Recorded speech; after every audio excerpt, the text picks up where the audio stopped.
So I'm Mark, I got invited here, I was like, okay, what is this? And then I was thinking about it, you know, they're like, put a slide deck together. I was like, yeah, no. And then I was like, oh, it's in Kitsilano. I'm like, yeah, that's a thing. So, like Core, I'm an artist.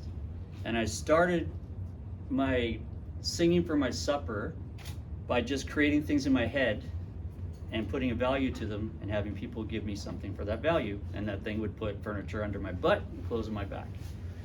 And then Aaron, he lives in Gastown, and I kicked around Gastown living in warehouses. So they weren't legal, and that's because I was a homeless kid in 1986 through a series of unfortunate events, right? You go further back, I was born into total chaos, you know? Cop, alcoholic dad. They got they're drinking in the squad room, they're drinking in the barbecue, they're drinking all the time. It was normal. So I had this chaotic life, and then got scientist mom. They made it work, whatever. They've stayed in love forever until he died. But it was like not normal. So like, not normal artists, not normal entrepreneurs, not normal people that go out and put everything on the line. A store that's been here for 24 years, right? Person that leaves government to start up her own new business today. Lisa Pang, just not normal. There's just nothing about her that makes her normal. So, you know, I wrote a little few cards, but walking in the room today, you know, it's like this, that, and the other thing. Michael and I rolled up. Michael's my business coach, and he's a great guy. And we met a long time ago. We met for coffee, and then we met a few years later, and he... This Michael.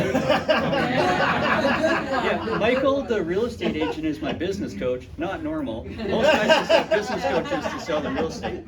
But anyways, I loved it when Michael reintroduced me to somebody else. He says, "Oh, that's Mark fucking Huggins. He gets up at 3:59 a.m. because his friends get up at 4." And I was like, "You remember me saying that? I thought that was just an off-the-cuff coffee comment." You know?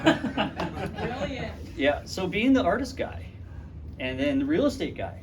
So I owned a house at 3135 West 11th. This is in the 90s, right? And that's a long time ago. I just come out of Bob. His boss was my roommate's girlfriend. So Bridget, it's like all these things connect us, right? We're all connected as entrepreneurs and business owners, and we all go up to that line every day for no good reason. We accept all the risk because like it's not what we want to do, it's just what we need to do. And so we do these things, and these notes are just going to go right out the door. But let's see, did I get through? The PTSD tattoo that I saw today, first thing when I met Nina, I was like, yeah, I think we can all relate to that. You know, you probably feel PTSD through your customers when they can't answer questions about their bookkeeping. Oh, yeah. They want to put their heads in the sand, and you encourage them to get honest with themselves and tell themselves the truth. There's nothing more honest than singing for your supper, and it's the thing I've just been saying. It's like, that's what I do. You know, sometimes you go home hungry. Sometimes you're just good, but it's a total thing. And then in the little blog that you guys put together for me, it said the longest running independent courier company in Vancouver. And I was like, I take some grief for that downtown. Guys are like, oh, you're not the longest. I was like, yeah, I am. I have a company that has employees that meets employment standards, pays GST, and has T4s and T4As.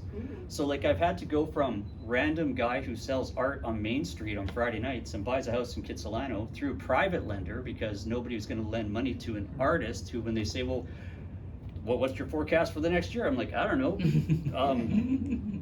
Sell paintings, you know? And then my wife was a jazz pianist.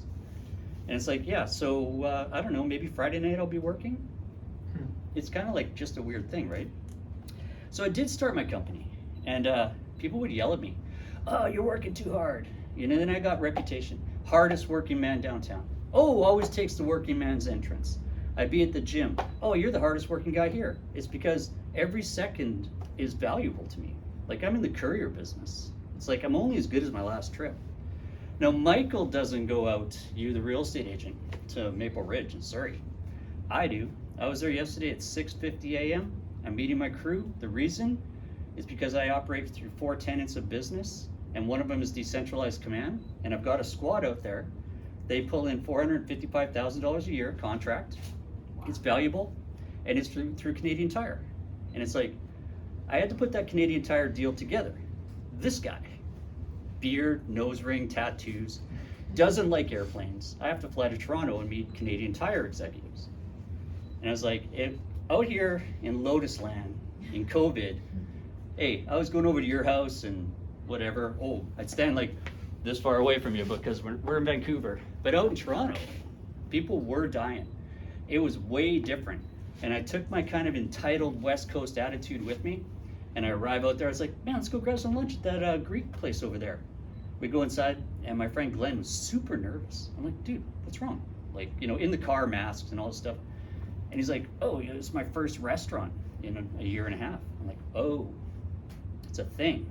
And then I was like, oh, wait, I'm good with this. Like, I know how to, I'm empathetic to Glenn. So I was like, oh, okay, let's eat outside, right? Totally de-stress the situation. Went out, did the deal, came back, And of course, being an entrepreneur, yeah, red eye to red eye. I took the red eye to Toronto and got on like a 5:30 a.m. flight back so I could be at work at 9 a.m. on a Monday, which was also weird because the airplane took off in the sunrise and then it got dark. And as I flew across Canada, I was like, I'm dead. This is obviously heaven. I'm trapped in Vancouver. Landed in Vancouver, went to work. And then, but the hardworking guy got to go to Toronto. These are Ray-Bans. Mark Zuckerberg just bought 3% of Luxottica. I work for Luxottica. So with that deal that I put together, which was interesting because it's me again, I get a phone call and it's from Clearly Contacts. I'm like, Clearly Contacts, that's cool. Those guys started in the basement of a tower downtown Vancouver like I did. I'm gonna learn something from these guys. So of course, I get the meeting with this guy, Victor D'Souza. I head out to our IT area out there on Renfrew, and I'm a week early for my meeting. And I'm like, I come from my basement office at 325 Howard, where I've been like for 30 years. I go in, there's like iPad, nobody's there, it's super high tech. I'm like, oh God, I don't know what to do. I'm not on the schedule. Finally somebody comes out, and I'm a week early for the meeting. Victor comes out, he's like, oh yeah, they called me up. I'm like, yeah, it's Mark, I'm here. He's like, oh dude, you're a week early. I'm like, I keep hearing this over and over. And I took the bus to that meeting, right? Like, I've got a courier company, it's been in business for 30 years, but I'm like, well, I'm just gonna take the bus, because I'm just normal, I'll just take a bus. Go out there, they do the meeting, I'm kind of super nervous. There's a guy that just left as president of Amazon Canada. There's another guy that's from France, and he's in charge of global logistics for Luxottica, which I didn't know existed until then. And then there's Victor D'Souza, the logistics manager for Clearly Contacts. And they take me down on the shop floor. If anybody's ever watched that TV show, How It Was Made, it was like I'm in a TV show. There's like lenses being ground and packaging being done and vacuum conveyor belts and packaging. And I was like, this is awesome. They're like, well, let's go up and we'll talk in the war room. And I'm like, the war room? Sign me up, I'm in. It's a glass office with a glass floor. And I'm standing there and I'm like, this is intense. Whoever saw anything like this before? We sit down at the boardroom table and I'm sitting across from them and I got my little moleskin. It was orange, bright and orange and colorful and powerful. And I'm like, break down all this stuff. And at the end, they're like, all right, what do you think? And I'm like, well, nah, I don't have what you're looking for, but I can build it.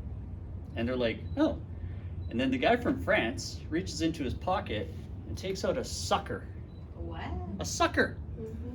Freaking candy on a stick. And I'm like, oh, okay, thanks, man. So I take this candy and I'm like, this is symbolic. Oh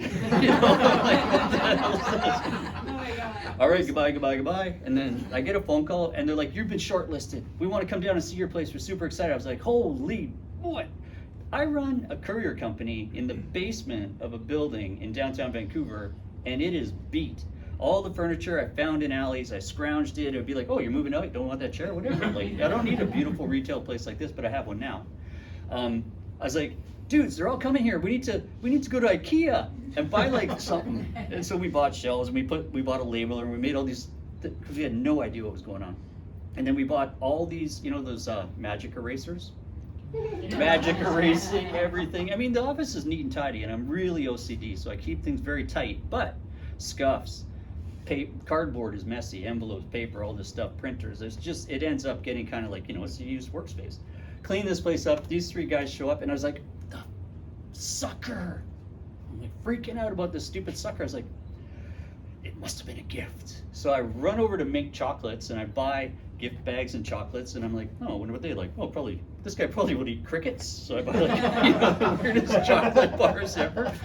But I mean, these bags, they come down and be like, oh, this place is awesome, look what's going on. I mean, it's cool, right? Like we had like Liechtenstein posters on the wall that were made out to be like couriers. We had giant collateral material that we made, all this kind of cool art. We had jerseys and bike frames and history for 25 years of like cool, crunchy punk rock, go for it entrepreneur culture. It's neat and tidy and organized, and like we had like high school lockers with all the parts in it and stuff. It looked like a movie set, and it always did, and it was something to be proud of. And my team was all like super stoked, and we're hanging out.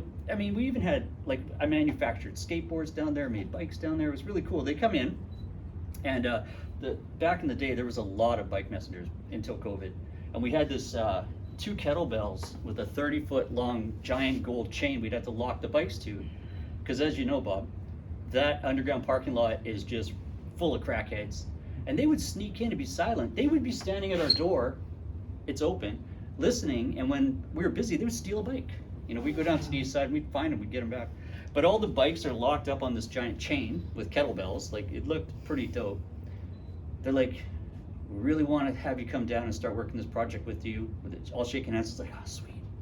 They leave, and I'm like, the chocolate bars, man. I'm like, hold on. Run, grab the chocolate bars. But that's just like a day in my adventurous life. The reason Phantom got started, and when Michael and I were walking up and we saw the guy from the cafe across the street that makes the world's best eggs Benedict in the world, he was setting up his own tables and chairs. And I'm like, that's the owner. You know, the other day I was leaving my elevator of my building, and I see this guy, and I know he's from the immigration translating company, and he's got the recycling bin and the garbage, and we're talking. He's like, hey, I'm Harvey. And I'm like, hey, I'm Mark. I'm a Phantom. And I said, I bet you're the owner, right? He's like, yeah. I said, I know. Taking out the garbage. Owner. He's got a big company. He's got a lot of staff. Like, I've got nearly 30 plus all my contractors, and he's got 20. We're the guys taking out the garbage. So the hardest working guy downtown got the house in Kitsilano.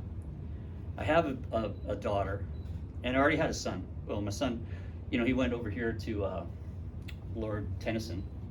I remember like taking him on the fronts of my motorcycle to school in pre-care, dropping him off and watching his little helmet go down. So I've been in Kits, West Side, East Side, downtown. I've lived a million places. As I was telling Aaron, I was like listing up all the addresses. I lived in Gastown because I was living in warehouses. One day, as I'm not making a very good living, but I had a very good boss, this lady jumps out in front of me on West Georgia. And of course, there I am, you know, like trying to be whatever I'm trying to be. And she's like, are you a courier? I was like, well, I'm too old really to be a courier. This is not a respectful career for a 30-year-old with a kid. Yes, I am, I say, cape blowing in the wind. And she's like, hey man, I really like this guy. And I was like, cool. Can you take these flowers to him? I'm like, yeah, of course. And she's like, how much? I'm like, $5. Thinking this is awesome. I have $5. That's about all I had. I had $5 and a mortgage. I was paying property tax with credit cards. I was like very creative with eating, plus keeping up with everything, right? It's impossible. And I dropped the flowers off to this dude, and Aaron, I tell him, she totally likes you. Well, she did. She was super stoked. She was like, oh, I got these flowers. I'm too nervous to give them to him. Will you give these flowers to him? Yeah, and I get there and I'm like, okay, I'm communicating for her how much she likes this guy. And I'm like, she totally likes you. You're going to call her, right?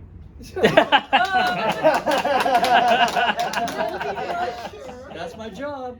Messenger. The good kind of messenger. And he's like, yeah, I'm totally gonna do it. I didn't know she liked me. You know, the whole thing goes on. I'm like, later, get in the elevator, I'm going down, and I was like, hey, he's happy. She's happy. I'm happy.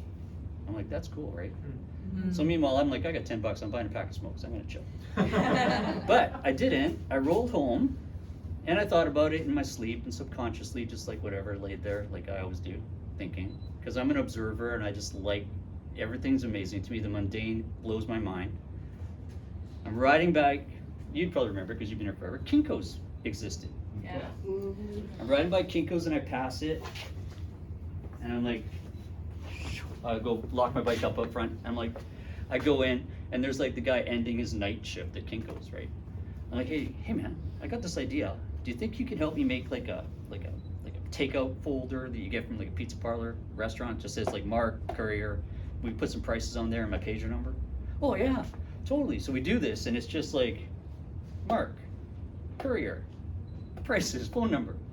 I go to 402 Pender before 9/11 because the doors are open all the time. When the guy gets there to turn on the lights, he just unlocks the door at 7 in the morning. And it's a cool old building, right? It's like Sam Spade doors, and I'm feeling kite. You know, it's cool. It suited my vibe because my painting studio was at 319 Pender, and I got this job because I broke that house on West 11th, and whatever. It's another story of just how I got a job. But anyways, I'm in there and I'm flipping things underneath, carrying on with my day, not thinking much about anything. Bzz. Oh. And I had one of those pagers that you could talk to and then it would translate in text, and it made no sense. I was like, but I saw 402 and another unit number, which I can't remember today, but I'm like, it's from my flyer. Boom, go over there, guy gives it to me. I'm like, go do the work. I didn't know how to do invoicing. I didn't know about any of that stuff. Yeah, well, my first round of invoicing that I put out, I went to Grand & Toy and I bought statements by accident. And I had to write them out by hand because I didn't own a computer, right? And I was like, I just made money. I'm gonna do this again. And I'm gonna do it again and again and again. And I have 4,000 clients now. 2,679 of them have used me this year. And Phantom's a pretty good going thing. But I've never had a blueprint because I shoot from the hip and I figure things out as I go. Because my business is solving people's problems, right, on demand. And I've solved a million problems. Basically, more than a million. I remember when I solved my millionth problem, it was in 2016. So that's how many problems I solved, it was a million, right? I remember when I used to think that if I had a good year, when the bank would ask me, oh, hey man, are you gonna put any money in your RRSP? I'm like, no. Because I bought a house I can't afford, and if I can make as much money as this house costs a year, that's a goal. Well, now I could buy $2 million houses, but I don't because it's in accounts receivable. Wah, wah, wah. You know, this is fucked. You got that. So let's see, we got the origin, we got the indie, we got the blueprint. And I like being with you guys because we have something in common. And we've all learned things the hard way, Yes. right? Like, man, alive, we all do it. It's like total failure. Failing forward is the way it works, right? Somebody dropped the tariff word today. Oh. And so, shoe guy. So, I remember when I got my first pair of Vans. It was like in the 79 or something like that. They weren't in Canada. And I was a skater, and I've always been a skateboarder. I'm a lifelong skater, 100% skateboarder. I have skateboards everywhere. I've made skateboards. I've been on skateboard teams. I hear them. I'm like, that's my sport. It's like I'm a nomad, so I like cycling. I like, going to the sauna alone. I like skateboarding. I like alone things. I'm just like, hey, that seems tough. Art, right? It's tough. I go onto Amazon, and I'm like, I want some orange Vans. They were white, but whatever. And they didn't have any except for size 5. And all the sizes that would have fit me were $170 for canvas Vans they're canvas Vans. Like, these are the shoes Gilligan from Gilligan's Island wore. They are nothing special. They are not performance shoes. They're not quality made. But this tariff thing is messing with us, right? I got my start with the job that I had before I started Phantom, doing all the ocean freight. Right, so I did all the paperwork for the customs brokers, the steamship companies, and the freight forwarders. So I learned a lot by going. I had a quick run, and if I did my run quickly, I had my office where I'd go over and I'd read books by the Peter whatever who did the Magellan Fund. So I was reading financial books over there. I'd run across to my painting studio on the other side of Pender Street and paint, and I had kind of like this system built out. But sometimes I'd sit down and be like, well, what's a K84? What's a B13? I started reading all the CRA import-export documents, and I became pretty proficient. So if a customer said, oh man, have you seen the B13s? I'm like, oh yeah, the drawbacks come out at 2 o'clock out of the long room, which was a place in Canada Customs on Dunsmuir Street. And I knew what my customers were talking about. I started bringing that to my couriers. Like I have this tattoo SOP, and I kind of got this as a joke from this guy that used to work with me. He was awesome, best wingman in the world, but he could never do anything 1 to 10. He'd always leave out 6. Whatever, it's just a joke. I was walking through Gastown, I was like, hey, can you give me this tattoo? I just totally got to go mess with Jeremy. Since I don't have a blueprint, and a lot of things are standards, and those standards are set by people that have structure in their cages of their minimum wages. And they're like, this is a really good idea, and we're gonna make it a thing, but it doesn't work in real life, right? So I've built a culture of trust at my company. And you know, one of the reasons I was out in Pitt Meadows was, hey, you guys broke the trust. That's all I've got. It's all I got. When somebody phones up Phantom, the only reason customers are still with me, like Trailmont Shipping and Montreal Shipping, are still with me 28 years later, is because they trust me. And it was a lot easier when they would see me all the time, right? But through what I've taught my employees all the time is, I don't say like, be here on time. I'm like, come to work and do what you're supposed to do and have fun, you know? And they do that. And, you know, I think I might have said it to Michael, and I've said it to many people. I'm like, Jeff gets to work before 7 and he leaves at 4. He doesn't have to be there until whatever. Like he sets his own hours. He's my right hand. Edward gets to work at 8:30. He doesn't leave until 7. He doesn't get paid for that. I'll be like out at an event. I'll be what the are you doing here? Oh, nothing. I'm just like finishing up. I'm like, you don't have to be here, right? You know that. Well, I like it. So I've given this freedom where people can they show up early because it's their place. They own it more than I do. And they stay late for the exact same reason. And that culture translates to my customers in the trust factor. And I've got big customers. You know, Newmont Gold Corp, one of the biggest gold companies, right? I mean, people hand me not me anymore, but they used to. They give my people diamonds, right? We do huge, complicated mortgage payouts for people that are just freaking out because it's always last minute. And somebody said something about lawyers. Oh, the lawyer didn't know the answer to the question. Yeah. They barely know what time it is half the time. You know? Like they've sent me to courthouses with documents dated yesterday. I'm like, just because mom and dad paid for your education doesn't make you what you think you are. There's lots of good lawyers out there, but it's a culture. So their culture is different. Our culture is, you know, trust. And I think that's a really big thing for anybody that's in business, right? You guys are all here early because you are good to yourselves, right?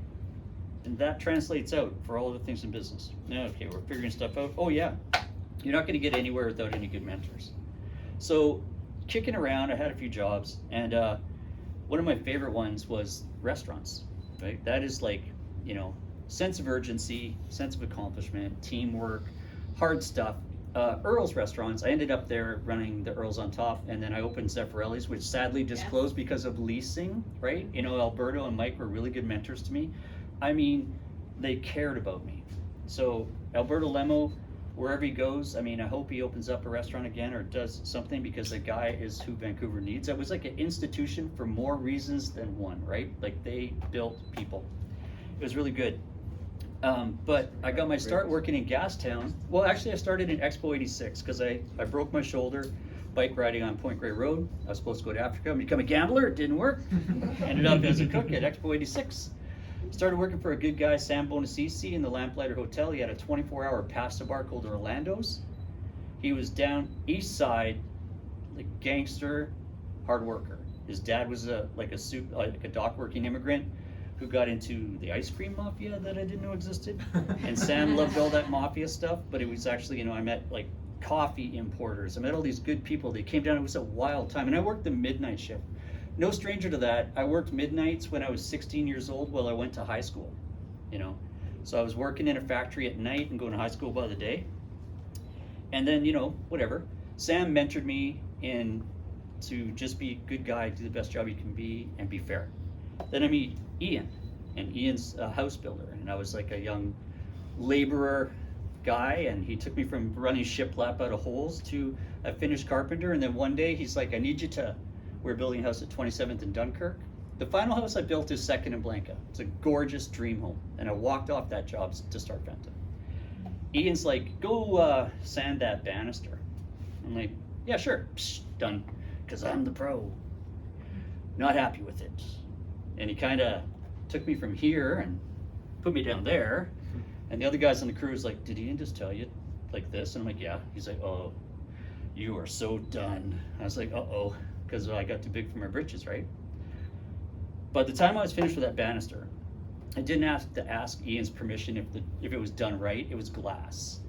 And the words, the guy's hands were like, you know, everybody sees those guys with like baseball glove hands and like neck out to here and, you know, big belly and dirty white beard. This guy's a tough, hardworking dude. And the words were, is that the best job you can do? Like, that was a long time ago. I wake up, I can't find them on the internet, it bugs me. You know, I really want to let them know those worked. Those words worked, right? And then the guy that gave me my start in Courier, Blake Cripwell, he said, just be firm and fair, right? And those are like words I never forgot. And I've had many mentors, you know, they're everywhere. I mean, Dwight, I look up to Dwight, you know, Lisa. Lisa's